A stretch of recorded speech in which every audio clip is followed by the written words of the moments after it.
Jóvenes, tengan ustedes muy buenos días.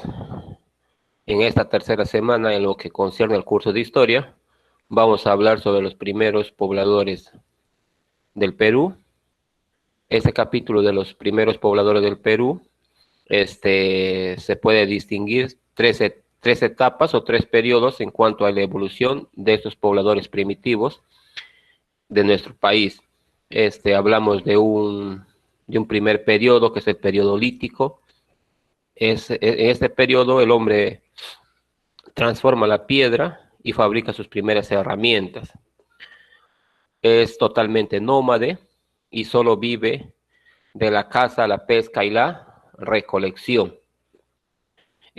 Posteriormente hablamos de un periodo arcaico inferior, ¿ya? En este periodo, y este periodo arcaico inferior, el hombre continúa siendo una persona de que todavía no está tan sofisticado las herramientas que va a tener en cuanto a utilizar la piedra, pero de que se da un avance, si se da un avance porque este hombre, una de las características es de que se convierte en horticultor, ¿ya? O sea, ya quiere decir de que deja de consumir, de ser una persona dependiente de la naturaleza, sino que aquí ya él fabrica sus propios, o siembra sus propios alimentos. Posteriormente, este, hablamos de un periodo arcaico superior, y es justamente en este arcaico superior donde el hombre se vuelve sedentario, ¿ya? Y como principal actividad tiene la agricultura. Entonces, aquí el hombre ya por completo ha domesticado auquénidos y los va a criar para poder alimentarse, ¿ya? En los dos periodos anteriores, en el periodo lítico y en el periodo arcaico inferior, el hombre todavía no domina o no domestica los animales, ¿ya? Para poder consumirlos. Por eso que se habla en el periodo líquido de nómade, porque tiene que recolectar, ir de un lugar a otro. En el periodo arcaico se vuelve seminómade, pero todavía no domesticaba ningún animal. Muy bien. Bienvenidos jóvenes a esta clase de historia. No nos olvidemos de que el poblamiento del territorio peruano se llevó a cabo aproximadamente hace 20.000 años antes de Cristo, ¿ya? Y el hombre que llega a nuestro país es un Homo sapiens moderno, ¿ya? Como ya les mencionaba, es un hombre que se dedica a la caza y a la recolección, es nómade y vive en cavernas. Se agrupaba en grandes bandas o grupos humanos llamadas bandas. Actualmente, los arqueólogos han esclarecido en qué lugares más o menos aparecieron los primeros pobladores peruanos, ya que son en la costa y en la sierra. En este periodo lítico, como ya les mencionaba, la actividad predominante es de que ellos eran cazadores, ¿ya? Recolectores y pescadores. Y si hablamos de cazadores, recolectores, estamos hablando de que la actividad o el estilo de vida que ellos llevaban era un estilo de vida nómade, que quiere decir que se movían de un lugar a otro, no estaban estáticos en un lugar. Ya eso de entender de que eran nómades. Sabemos muy bien que en este periodo lítico había de trabajar con piedra, y a continuación hay algunos restos que vamos a ir trabajando en lo que concierne a dicho periodo, ¿ya?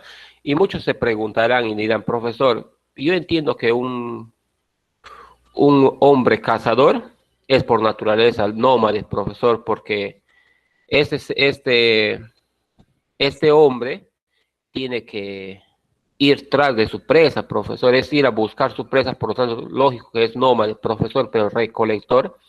¿Por qué el recolector es nómade, profesor, si normalmente las plantas no se mueven, profesor? Me van a decir, ¿sí? Se pregunta, pero en cuanto al recolector no puedo decir que es nómade, profesor, porque las plantas no se mueven. Ojo, no se mueven, pero dichos frutos de esta planta se agotan. Entonces el hombre tiene que ir buscando, de repente esa planta se ha agotado, hay una planta más allá, más allá, más allá, más allá, entonces va a ser de que este recolector también tenga un estilo de vida nómade, ¿ya? Hasta aquí, ¿está claro, jóvenes? Sí, profesor. Muy bien. Los restos arqueológicos, más importantes, hace un tiempo se le consideraba al hombre de Pacaycasa como el resto más antiguo del Perú, ¿ya?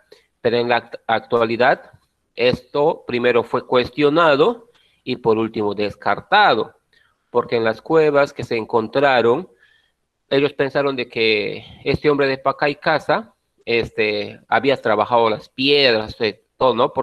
Pero esa teoría queda descartada porque muchas veces con los movimientos telúricos que se dieron, las piedras cayeron y al momento de hacer contacto con el suelo, se partieron, ¿ya? Y en un primer momento se pensó de que el hombre de Pacaycasa era aquel que había trabajado esas piedras, pero dicha teoría primero fue cuestionada y ahora está descartada. El hombre de Pacaycasa no pertenece al periodo lítico joven, ya simplemente va a quedar como cultura general allí.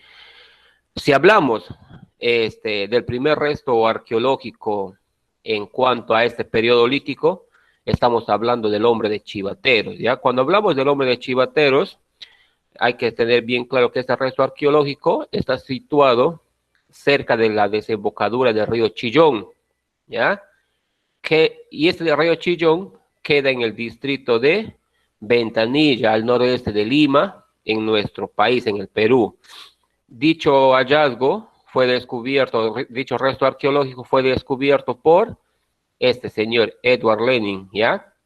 Quien juntamente con Gerald Patterson estudian dichos restos arqueológicos y encuentran, para ser mucho más exactos, Edward Lenin va a encontrar el taller lítico más rico del Perú, el taller lítico más rico del Perú.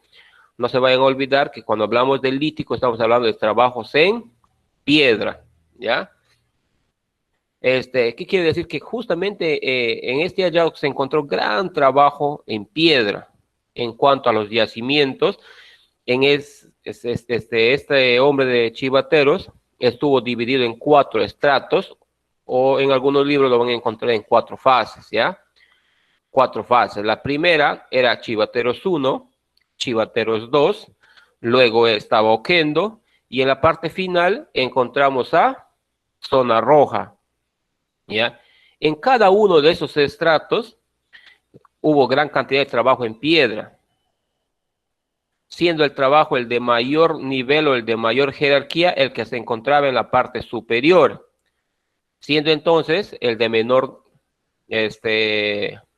nivel, se puede decir, el que se encontraba en la parte inferior. ¿Cuáles eran las características resaltantes o relevantes de este hallazgo? Es que se considera al hombre de Chivateros como el poblador más antiguo de la costa peruana. Los descubrimientos que se hicieron fueron 50 campamentos al aire libre, ¿ya? 50 campamentos al aire libre, talleres.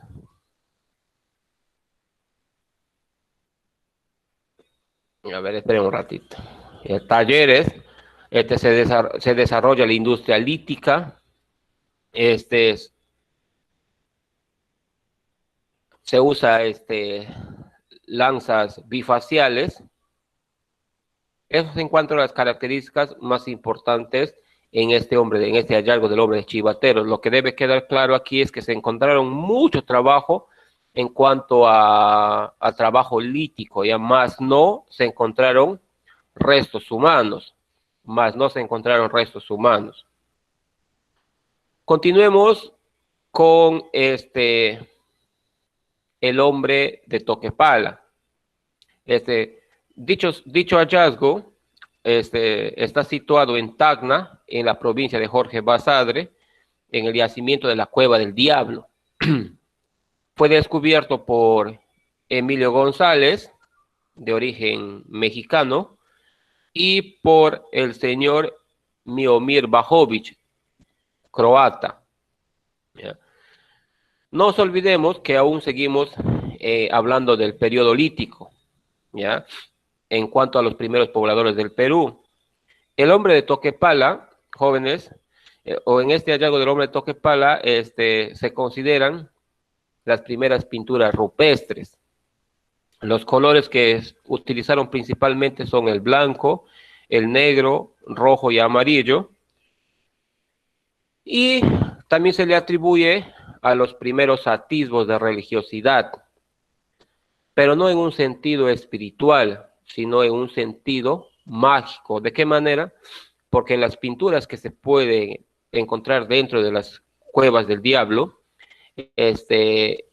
eran dibujos de casa, ya que representaban la casa, y el animal que estaba representado en esos dibujos era el guanaco. Dicho dibujo,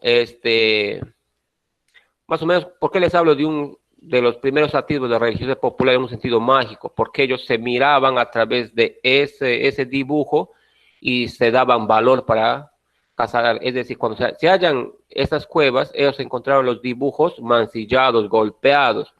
Entonces quiere dar a entender que ellos golpeaban el dibujo con las lanzas y luego iban a cazar. Por eso que se le atribuye los primeros atisbos de religiosidad. ¿Ya, jóvenes? Es considerado el primer pintor. Utilizaron la técnica de líneas puntiagudas. Fueron cazadores también. Fueron nómades. No nos olvidemos que las características principales de los hombres o de los restos arqueológicos que se encuentran en este periodo lítico son nómades, todos son nómades, ¿ya?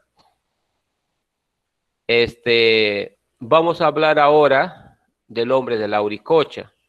Dicho hallazgo está situado en Huánuco, en la ribera del río Marañón, en el distrito de Jesús, provincia 2 de Mayo, y fue descubierto por este señor, Augusto Kardich, ¿ya?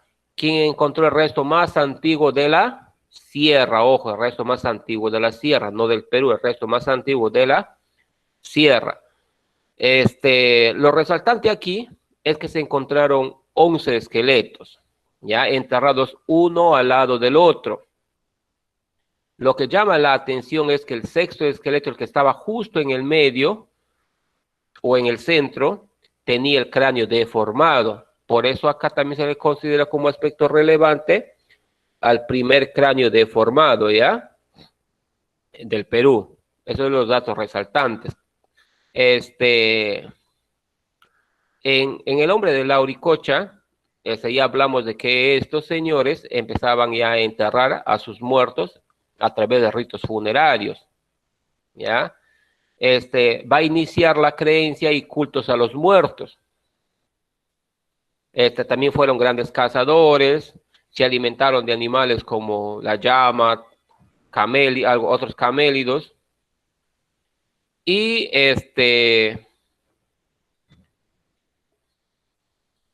van a iniciar también con las pinturas rupestres utilizando los colores ocre y negro. Veamos ahora al hombre de Paiján, ¿ya? Dicho hallazgo se localiza en los valles de Virú. Si hablamos de Virú, nos estamos refiriendo a La Libertad, Pacasmayo, ¿ya? Queda todo en Trujillo. Hablamos de Rafael Larco como descubridores y como Claude Chauchat, ¿ya? Quien tuvo el apoyo también de un señor muy conocido. Ustedes que están preparándose, me imagino, han escuchado hablar de un señor Guillermo Lumbrera, ¿cierto? Este señor están atribuidos algunos libros a su nombre, ¿ya? En algunas fuentes para que ustedes de repente vayan repasando. Chauchat es el que va a descubrir el llamado hombre de Paihán. Y es importante dicho hallazgo porque encontraron arresto antiguo o arresto humano más antiguo del Perú. Se va a encontrar arresto antiguo más antiguo del Perú y se encontraron esqueletos humanos completos de un niño varón y una mujer adulta, ¿ya? La mujer tenía aproximadamente 25 años y el niño tenía 12 años aproximadamente. ¿Ah? También un dato relevante aquí es de que se encontraron los primeros albergues levantados con piedras para cortar el viento. Las paredes eran semicirculares y no tenían techo. Posteriormente, rendían culto a sus muertos, ¿ya? Rendían culto a sus muertos, es decir, empezaban ya a creer en la vida después de la muerte, en este hombre de Paihán.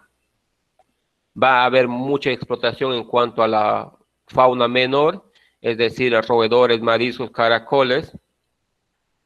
Seguidamente, esto es lo que pasa en el periodo lítico en cuanto a los restos arqueológicos.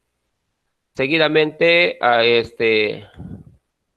vamos a hablar del periodo arcaico inferior, ¿ya? Y en este arcaico inferior se dan las primeras manifestaciones de horticultura.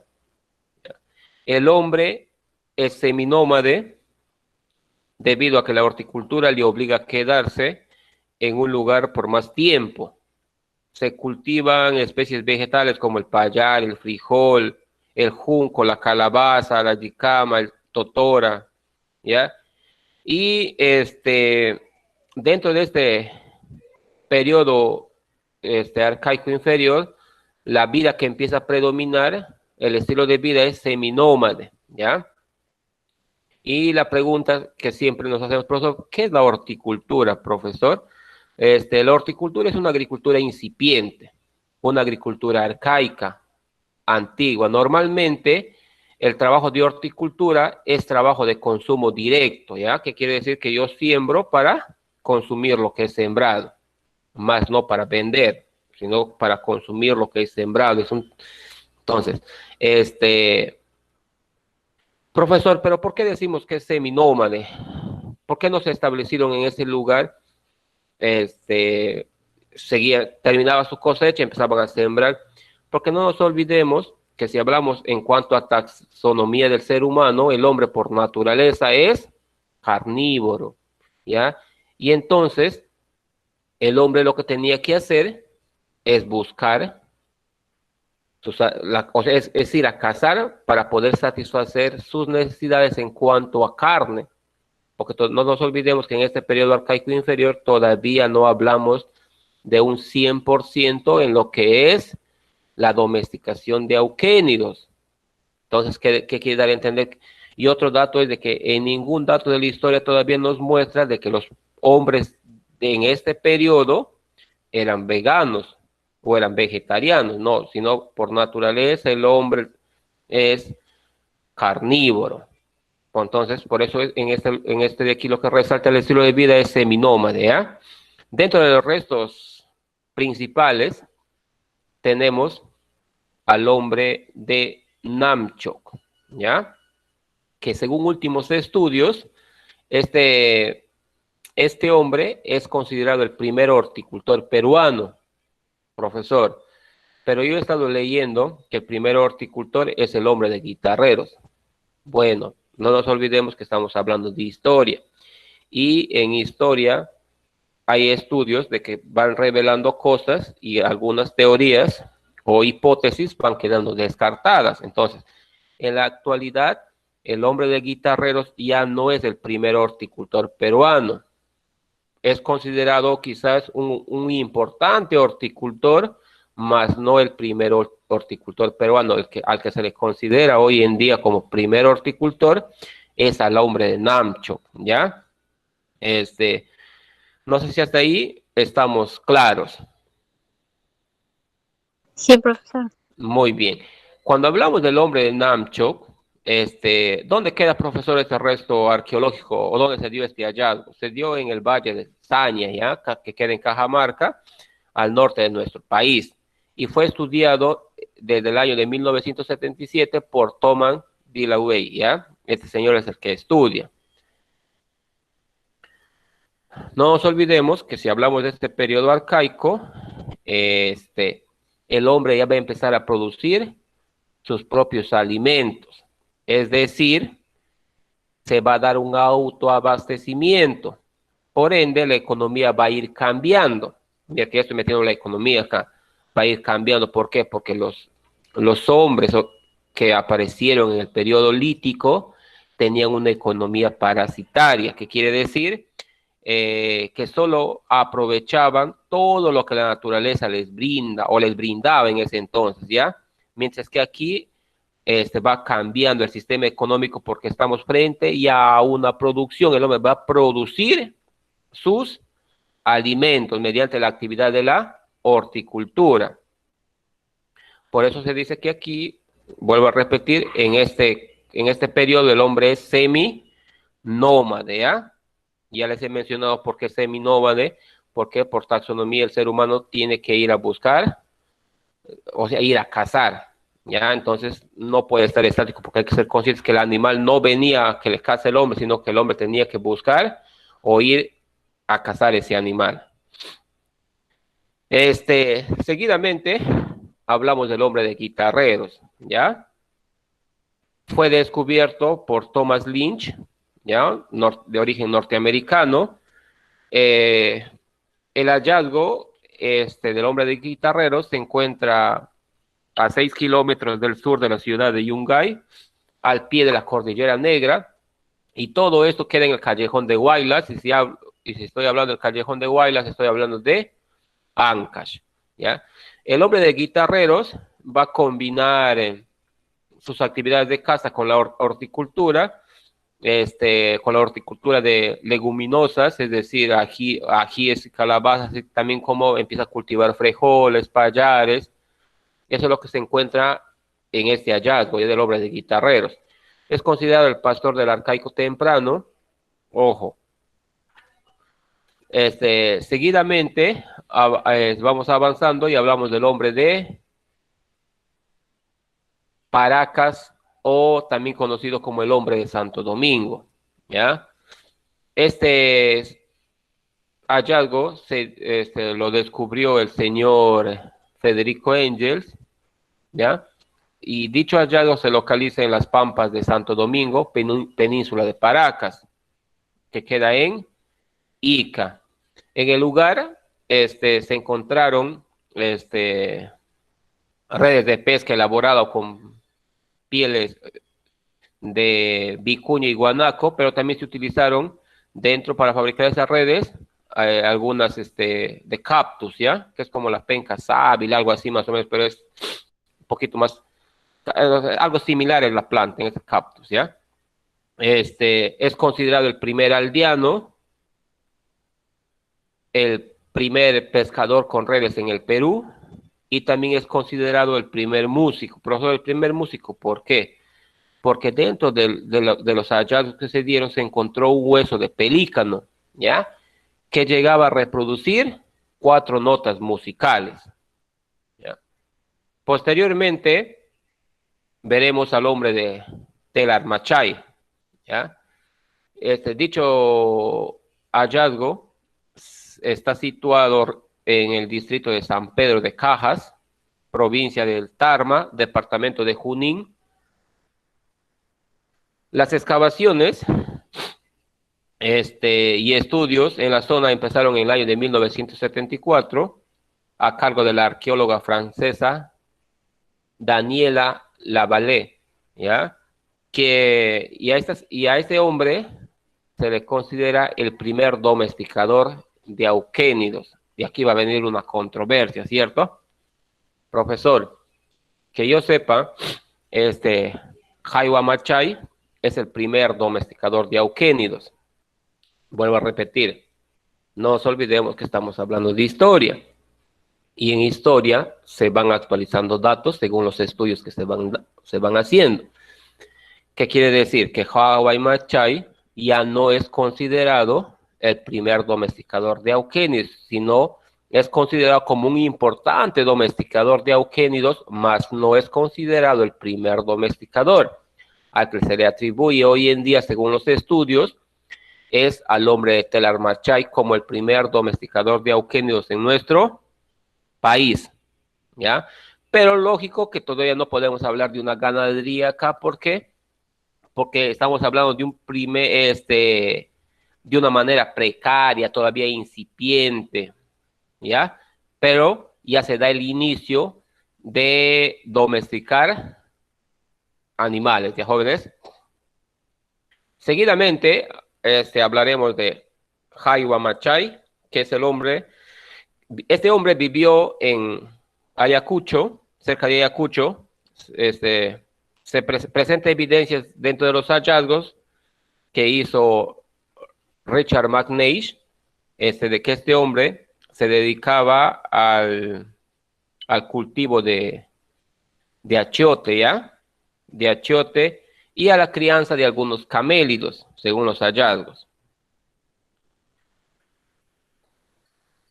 Seguidamente hablaremos de Piquimachay, que también fue descubierto por este señor Richard o Ricardo McNeish. Dicho sitio arqueológico se encuentra localizado en la cueva de Piquimachay, ¿ya? Esto está a 12 kilómetros al norte de la ciudad de Ayacucho, y a este señor se le considera el primer cunicultor, ¿ya? Es decir, el primer domesticador de cuyes, ¿ya? Pucha, profesor, qué rico es el cuy, profesor, me vas a dar hambre, ¿sí? Algunos van a decir, profe, yo no como cuy, profesor, porque dicen que es derivado de las ratas, ¿sí? Pero bueno, al fin y al cabo, entre gustos. Antiguamente, aquí en San Martín, las personas consumían poco el cuy, por el pensamiento que tenían, muchas veces tenían, y decían, no, la similitud que existía, pero hoy en día en San Martín es uno de los platos que hemos aprendido a comer, las personas en San Martín, ¿ya? Al cuy también se le conoce con el nombre de conejillo de Indias, ¿ya? Y a este hombre de Piquimachay, también se habla dentro del hallazgo que cultivó la quinoa, el mate y el ají. Eso es en cuanto al periodo arcaico inferior. Seguidamente, llegamos al periodo arcaico superior, ¿ya? En este periodo aparece la agricultura y por ende también la ganadería, ¿ya? También la ganadería. Otro dato relevante en este periodo arcaico superior es que el hombre tiene un estilo de vida sedentaria. Es decir, ya no necesita estar de un lugar a otro en este periodo, en este periodo arcaico superior, ya no se vuelve sedentario, es decir, se establece en un lugar, va a establecerse en un lugar. Profesor, ¿por qué?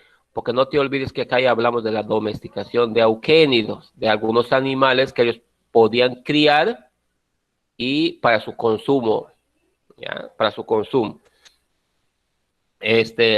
Los principales restos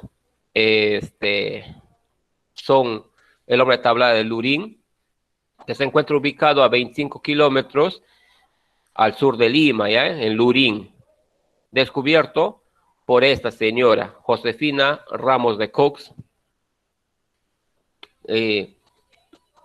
A este hombre de la tabla de Lurín se le considera el primer poblador estable, porque no te vayas a olvidar, si hablamos de sedentario, hablamos de que este hombre ya se establece en un lugar, por eso se considera el primer poblador estable, ¿ya?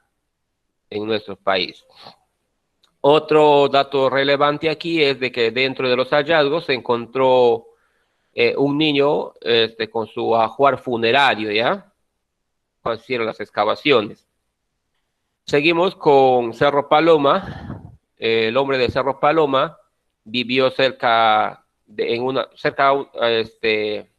vivía en una aldea ubicada cerca de Pucusana, que queda al sur de Lima, y dicho hallazgo fue descubierto por el señor Federico Engel, ¿ya?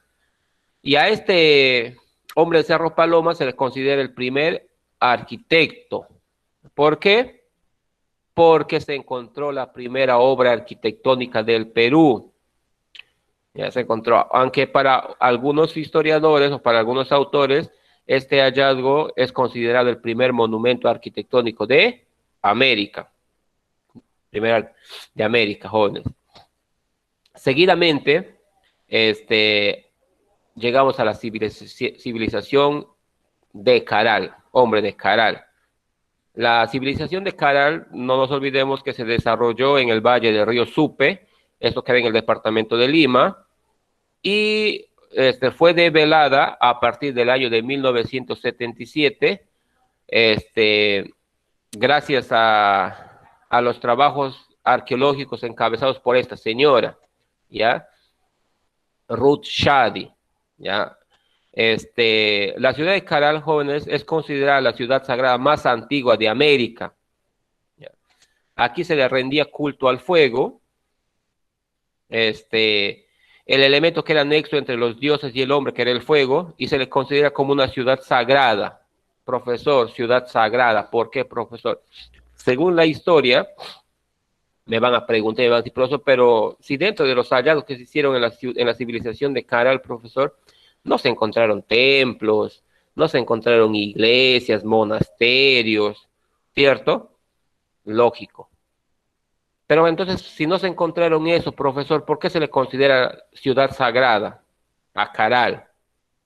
¿Ya? Se le considera ciudad sagrada porque, según la historia, ¿ya?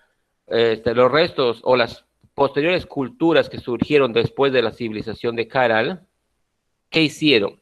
Se establecieron a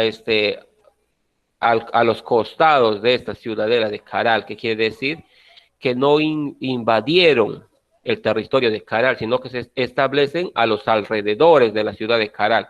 Por ejemplo, la cultura Chancay está frente al resto de la ciudadela de Caral, ¿ya? Es decir, no profanaron esta ciudad. Este espacio geográfico que le pertenecía a la ciudad de Caral no fue profanada. Es como quien decir, el ejemplo es un poco cruel, pero les voy a hacer. Es decir, cuando un familiar que tú amas mucho, quieres mucho, las pertenencias de este familiar no las regalan,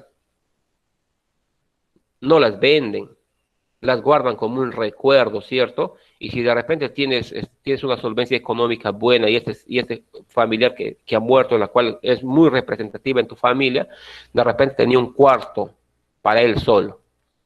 ¿Qué quiere decir? Que este cuarto, en este cuarto almacenan todas sus cosas, los recuerdos de esta persona, ¿ya? Y por X motivo nadie puede entrar a ese cuarto. ¿Por qué? Porque es un lugar sagrado para las personas que quieren, es un lugar sagrado donde están las pertenencias de su familia. Si por algo ve alguien toca ciertos objetos de esta persona que ha fallecido, se molestan, ¿cierto? Lo mismo pasa acá en la ciudad de Caral. Dicha ciudad de Caral no fue profanada, es decir, respetaban mucho la ciudadela de Caral, ¿ya? ¿Por qué, profesor? La historia se encargará de contestarnos dicha interrogante. ¿Cuál era el motivo? ¿Por qué no profanaron la ciudadela de Caral? Porque para ellos era fácil ingresar a la ciudadela de Caral y establecerse en ese lugar. Si no lo quisieron las posteriores culturas que se empezaron a asentar en los alrededores de la ciudad de Caral, ¿ya? Seguidamente hablaremos de Huaca Prieta, ¿ya? Que fue descubierto por el arqueólogo Junius Beard en el año de 1946. Dicho hallazgo está ubicado en el Valle de Chicama, departamento de la Libertad, y este señor se le considera como los primeros que tuvieron la elaboración en cuanto a textiles precerámicos, ¿ya? Pero lo más importante es de que estamos frente a los primeros mates pirograbados. Profesor, ¿qué es piro? Piro viene de fuego. Ya, profesor, ¿qué es un mate, profesor? Un mate es como un utensilio o una vasija, ¿ya? Y esto de acá, fueron grabados en base a fuego, por eso hablamos de mates pirograbados, es decir, ya se trabajaron en base al fuego. Y para ir finalizando en lo que concierne a los primeros pobladores en el Perú, hablamos del hombre de Cotox, ¿ya? Que fue descubierto por el famoso arqueólogo peruano Julio Cetello. Y dicho hallazgo se encontró en el margen derecho del río Higueras, a 5 kilómetros al oeste de la ciudad de Huánuco. Aquí se encontró el primer monumento religioso de América, y dicho monumento representaba unas manos cruzadas, ¿ya?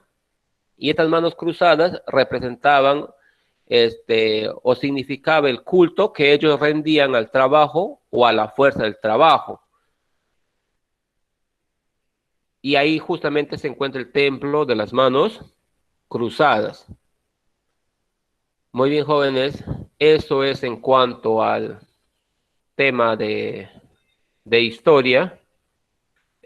A continuación voy a pasar a proyectarles mi pantalla en lo que concierne al tema de economía. Y cuando hablamos de economía, estamos hablando de la división. En algunos textos lo van a encontrar división analítica de la economía o simplemente división de la economía. Y también seguidamente vamos a hablar de las disciplinas auxiliares de la economía. Dicha división de la economía esta división consta de dos: la economía positiva y la economía normativa. Dentro de la economía positiva vamos a encontrar economía descriptiva y teoría económica, mientras que en la economía normativa lo que vamos a encontrar es la política económica, ¿ya? Es decir, cómo el gobierno dirige un país. Seguidamente hablaremos de las disciplinas auxiliares. Seguidamente vamos a hablar de las disciplinas auxiliares. Entrando ya en el tema, en lo que concierne a división de la economía, esta división de la economía busca explicar o busca explicaciones objetivas del funcionamiento de los fenómenos económicos. Es decir, vamos a hablar de una economía positiva y una economía normativa. Dentro de la economía positiva es un enfoque económico que pretende entender el comportamiento y el funcionamiento de los sistemas sin emitir un juicio de valor. Y si hablamos de economía positiva, hablamos de lo que es, estudia lo que es o lo que podría ser. ¿Qué más estudia? Va a estudiar la forma en que la sociedad realmente resuelve los problemas económicos que enfrenta. Es decir, como ejemplo les pongo acá la interrogante: ¿qué pasaría si se elimina el impuesto a las transacciones financieras? ¿Ya? Lo que de repente se está pretendiendo hoy en día a través del gobierno, es decir, no sé si ustedes han estado bastante en la noticia, los del Tribunal Constitucional están queriendo exonerar los impuestos a las grandes transnacionales, ¿cierto? Lógico. Muchos van a decir: no, profesor, la Telefónica le debe millones y millones de soles a nuestro país. Con ese dinero, profesor, se puede mejorar las carreteras, se puede mejorar el sistema de salud, el sistema educativo de nuestro país. O de repente, profesor, no sé, crear una ley para apoyar de repente las comunidades indígenas, nativas, ¿no? La economía positiva carece de posición ética o juicios de valor. Es empírica o estadística. Y mientras que la economía normativa, cuando hablamos de economía normativa, es un enfoque de la economía que analiza los resultados del comportamiento económico, ¿ya? Y que los va a calificar de buenos o malos. Y si esto se puede mejorar, estudia lo que debe ser, es decir, va a estudiar lo que debe ser. Otro, estudia la forma en que la sociedad debe resolver los problemas económicos que enfrenta. Y por último, se basa en la economía positiva y en los juicios de valor de la sociedad y lo van a aplicar los gobiernos. Seguidamente, hablaremos de una economía positiva, ¿ya? Y la economía positiva se divide en economía descriptiva y en economía, o diré en teoría, económica. Si hablamos de una economía descriptiva, su nombre lo dice ahí, describe, ¿ya? ¿Y qué va a describir? Las acciones económicas y va a observar sistemáticamente el comportamiento de sus diversos agentes, ¿ya? Es decir, aquí estamos hablando de datos e información en la economía descriptiva. Y dentro de la teoría económica, ¿ya? Una teoría económica, para que entiendan mucho mejor, es una regla o principio que nos permite entender y predecir las elecciones económicas que hacen los agentes económicos, ¿ya? Buscando que proporcionar de una y otra manera mejores condiciones económicas para nosotros los ciudadanos. Dentro de esa teoría económica vamos a hablar de una microeconomía. No nos olvidemos que la microeconomía aparece en la escuela neoclásica. ¿Quién es el fundador de la escuela neoclásica? O el representante máximo. ¿Quién me dice, por favor?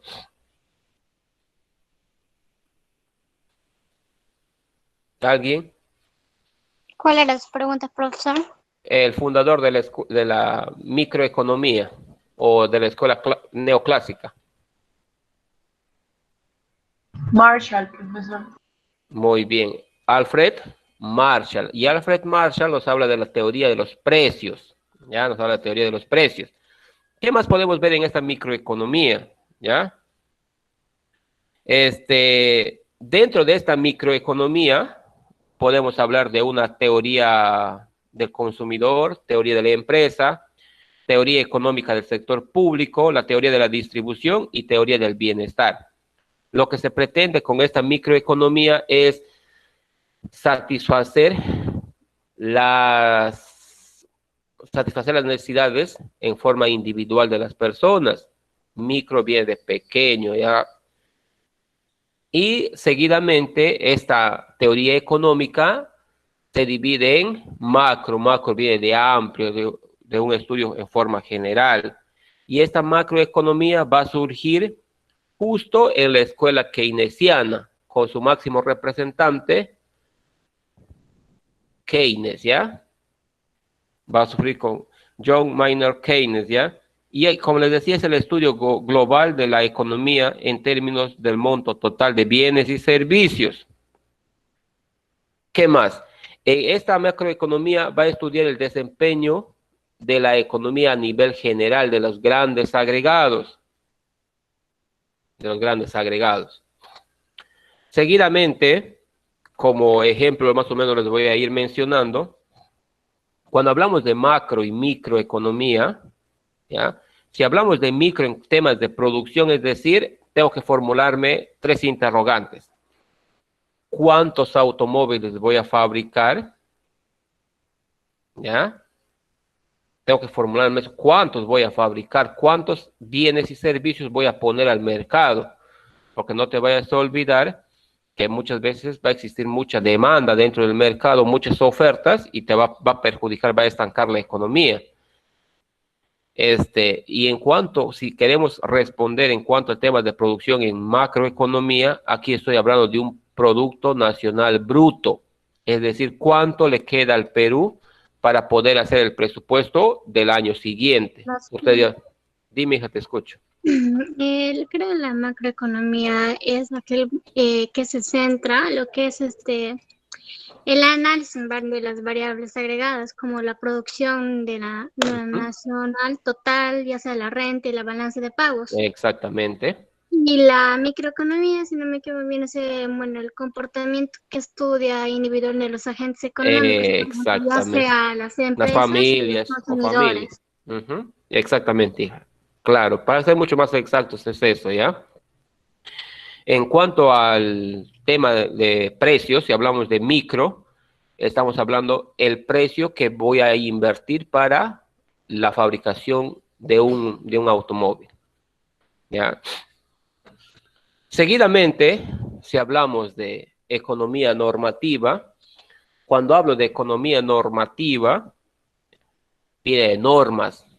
Es decir, esta economía normativa es un enfoque de la economía que va a analizar los resultados del comportamiento económico, como ya les mencionaba, y los va a calificar entre buenos o malos. Ya los va a calificar entre buenos o malos. Dentro de esta economía normativa hablamos de una política económica, y esta política económica va a ser aquella que va a aplicar los desarrollos en cuanto a teoría económica para la mejor condición de la acción económica.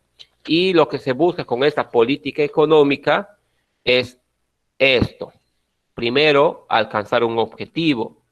Cuando un gobierno entra a nuestro país o un presidente entra a nuestro país, él tiene que tener bien claras las cosas, debe tener un objetivo de qué manera va a ir trabajando durante todo su periodo, sus 5 años. ¿Ya? Segundo, de que se va a aplicar ciertas teorías económicas, ya ciertas teorías económicas, y vuelvo a mencionar, tiene que haber la intervención del Estado. En política económica interviene el Estado, es decir, en esta pandemia, si te has dado cuenta, el Estado ha tenido que intervenir mucho. Primero, con esta pandemia, si no queríamos que muriese casi la mitad de peruanos, ojo, el Estado tuvo que sacar ciertas normativas, como por ejemplo la inamovilidad. Es decir, desde el mes de marzo, el Estado sacó esta normativa y dijo, muy bien, nadie sale de su casa durante 15 días, después así fuera aumentando, ¿no? ¿Buscando qué? Buscando contrarrestar a esta pandemia que se daba a nivel mundial. El Estado tuvo que intervenir muy bien, pero ¿qué van a hacer esas personas si no van a salir de sus casas? ¿Qué van a comer? ¿Cómo van a vivir? Entonces el Estado lo que hizo, con el Ejecutivo lo que hizo, dar bonos, ¿cierto? Dar bonos, pero muchas veces estos bonos llegaban a las personas que realmente no los necesitaban. ¿Ya? ¿Por qué? Porque no nos olvidemos que en nuestro país existe el mundo del criollismo, ni del amiguismo. Como yo estoy en el Ministerio de Economía, yo te voy a dar a ti tu bono, ¿ya? Y tú después ya me das algo. Así funciona porque hay que ser conscientes que este bono, los bonos lo han recibido personas que realmente, algunas personas que realmente no lo necesitaban, no lo necesitaban. Pero bueno, tuvo que intervenir el Estado dando solución a los problemas económicos. ¿Ya, jóvenes? Este, hasta aquí, ¿alguna inquietud, jóvenes? Ninguna, profesor. Muy bien. Entonces, hablando de las disciplinas auxiliares de la economía, si hablamos de las disciplinas auxiliares de la economía, tengo tiempo todavía, jóvenes. ¿Qué hora es? Alguien me dice, por favor. Ya sí, 26. Ahí hay tiempo todavía, media hora casi.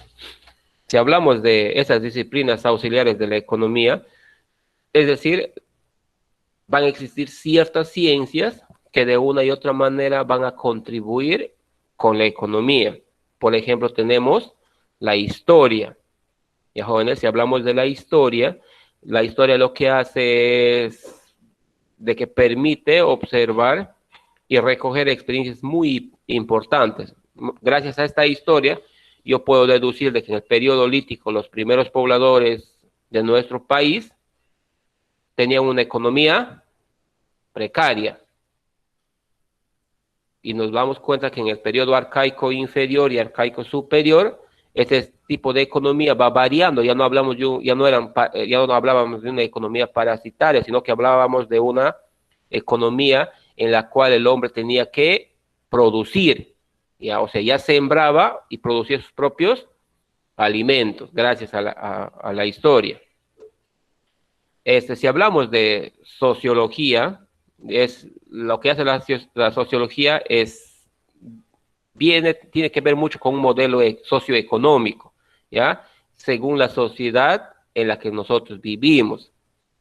En el primer tema de economía, nosotros hemos hablado de la evolución en cuanto a las actividades económicas. Hablamos primero de una sociedad primitiva, economía parasitaria, pero después hablamos de una sociedad esclavista, donde existía un amo y un esclavo, y que la economía regía en base a lo que podía trabajar o lo que podía hacer este esclavo. Luego hablamos de una sociedad feudalista, donde este esclavo deja de ser esclavo y se convierte en siervo. Este siervo ya tenía ciertos derechos, pero todo lo que él trabajaba no le pertenecía a él, no le era a él, sino que le pertenecía al señor feudal. Todo su trabajo, su esfuerzo le pertenecía a este señor feudal. Entonces, gracias a la sociología, podemos darnos cuenta de estos estratos sociales que se van dando, ¿ya? Seguidamente, hablamos de otra disciplina auxiliar en la economía, y hablamos de la psicología, ¿ya? Y la psicología es la forma de pensar y actuar de los agentes socioeconómicos influyentes en el consumo y otras variables. No te olvides que el pensamiento de las sociedades primitivas es muy diferente a la de ahora. En las sociedades primitivas solamente se conformaban con lo que la naturaleza les proveía, les brindaba. Pero en la actualidad, hoy en día, no pensamos así, ¿no? Sino pensamos en ir construyendo nuestro futuro económico. Es decir, yo no me contento con lo que me dan, sino que tengo que ser una persona que tengo que dar más. Aunque en algunos casos todavía existen personas que se contentan con lo poco que les pueda dar, tenido más oportunidades, ¿cierto?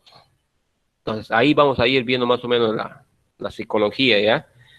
En cuanto a las matemáticas, si hablamos de matemáticas, estoy hablando de contabilidad. No te olvides que las matemáticas es una ciencia exacta, es decir, 2 más 2 es 4.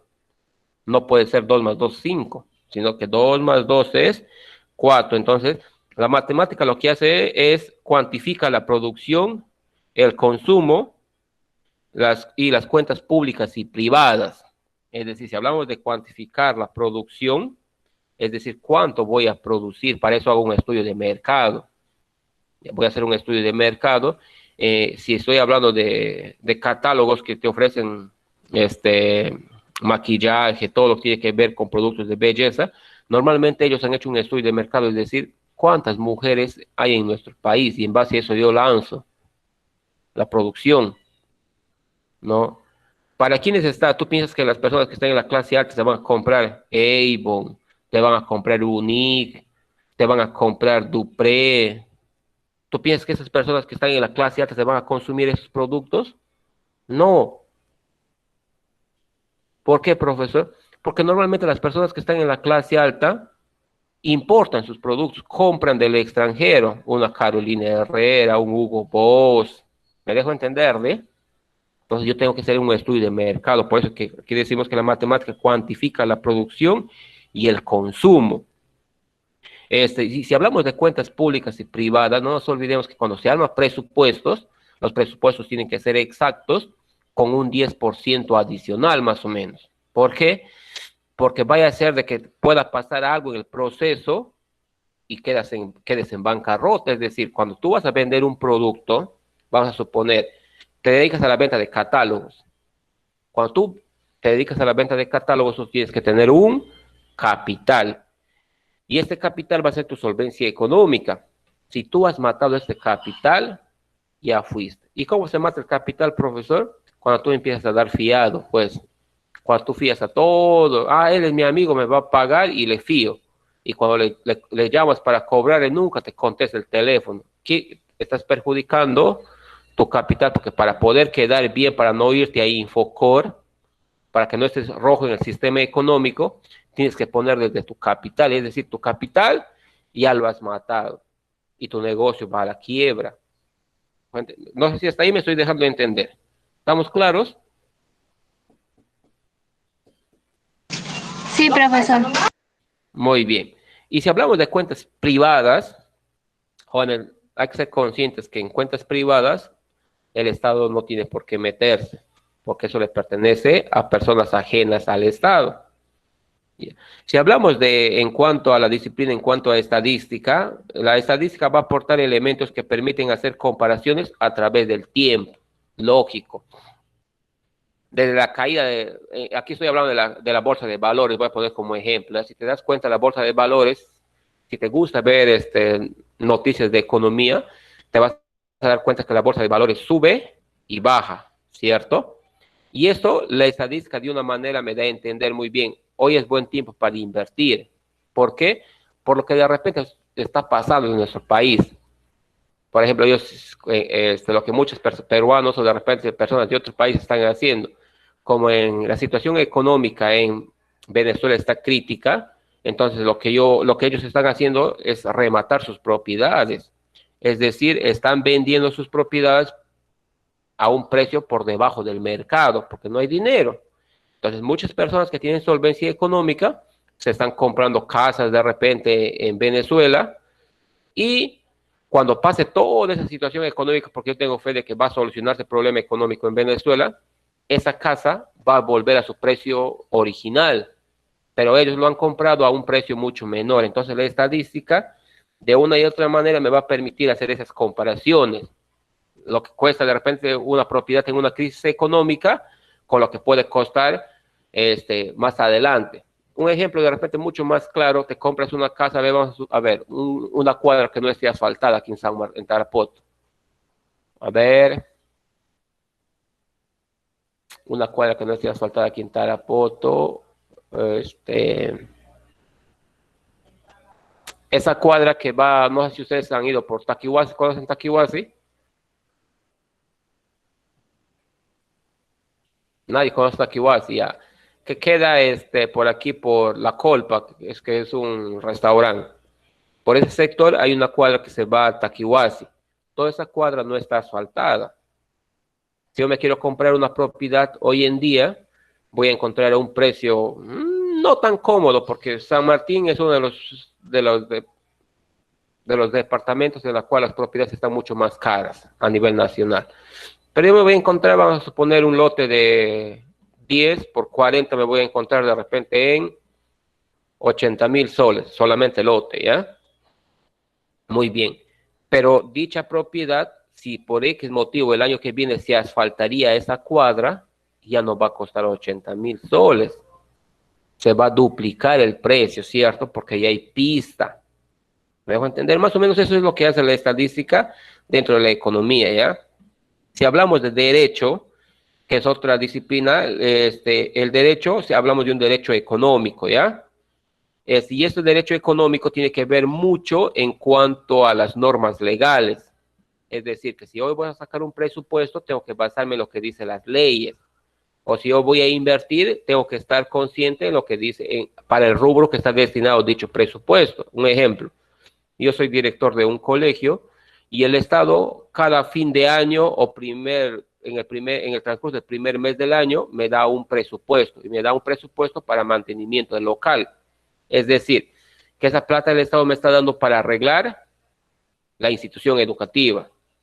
Pero si yo por X motivo el presupuesto que me ha dado el Estado para mantenimiento del local, yo empiezo a gastarlo de repente en comprar una computadora para la secretaria, en comprar o poner internet para mi oficina, en comprar un televisor para ver el mundial o las eliminatorias. ¿Qué estoy haciendo? Estoy haciendo malversación de fondos. ¿Por qué? Porque el rubro de ese dinero no es para comprar bienes o adquirir servicios para beneficio de nosotros los docentes, sino es para mantenimiento del local, es decir, cambiar calaminas, arreglar los baños. ¿Hasta ahí está claro? Sí, profesor.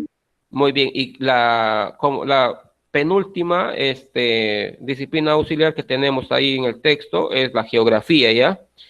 Que se debe tomar en cuenta las condiciones geográficas para el proceso productivo. ¿Qué quiere decir?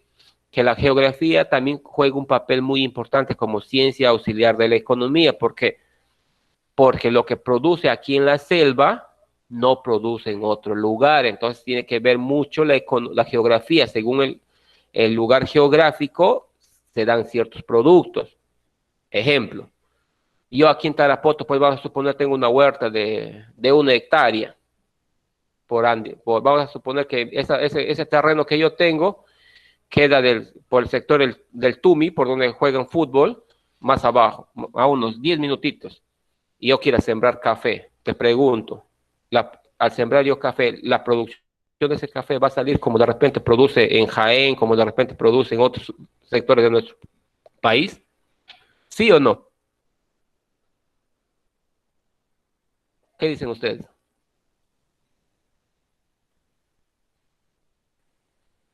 Nadie Sí, ¿no?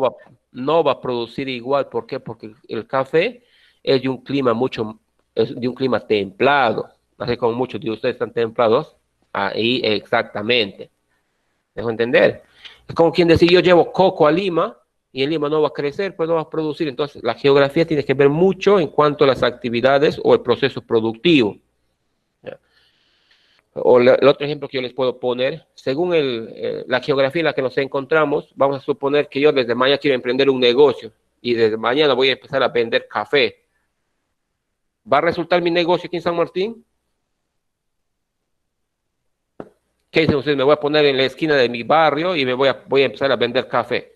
¿Va a resultar mi negocio? No. ¿Por qué? Porque en nuestro país el negocio que renta, que resulta, según la geografía en la que nos encontramos, es de que yo tengo que ponerme en una esquina y empezar a vender refresco. O sea, ¿qué quiere decir? La geografía nos impulsa a que nosotros consumamos bebidas frías. Y por último, la informática, ya que la información se vuelve universal, es decir, todo de repente de lo que yo les estoy diciendo, ustedes lo van a encontrar en las redes sociales, en algunos vídeos o en algunos libros. Entonces va a volver universal, ya gracias al avance de las tecnologías. Y el conocimiento ya no es restringido. ¿Por qué? Porque lo que ese profesor no te ha querido enseñar, tú lo puedes encontrar en el Internet. Ese profesor de matemáticas no me quiere enseñar, profesor. Cuando yo le he preguntado de dónde sale esta fórmula, me ha dicho, bueno, hijo, esta fórmula lo vas a ver en tu libro de Baldor. Vete a buscar ahí, o en tercer año lo has hecho. Entonces, pero no me hago problema, pues, entro a YouTube y en YouTube pongo de repente el tema que estoy haciendo, ecuaciones lineales, y ahí voy a ver, de repente me van a explicar no de una manera diferente que yo lo voy a poder entender. ¿Me dejo entender? Por eso es una disciplina auxiliar, es la informática. Muy bien, jóvenes, gracias por la atención prestada el día de hoy, esperando haber contribuido con sus conocimientos previos y haber contribuido en cuanto a su aprendizaje el día de hoy. A continuación vamos a pasar a trabajar en lo que es los ejercicios prácticos, no sin antes desearles, jóvenes, que haya sido entendida la clase, jóvenes, ¿ya?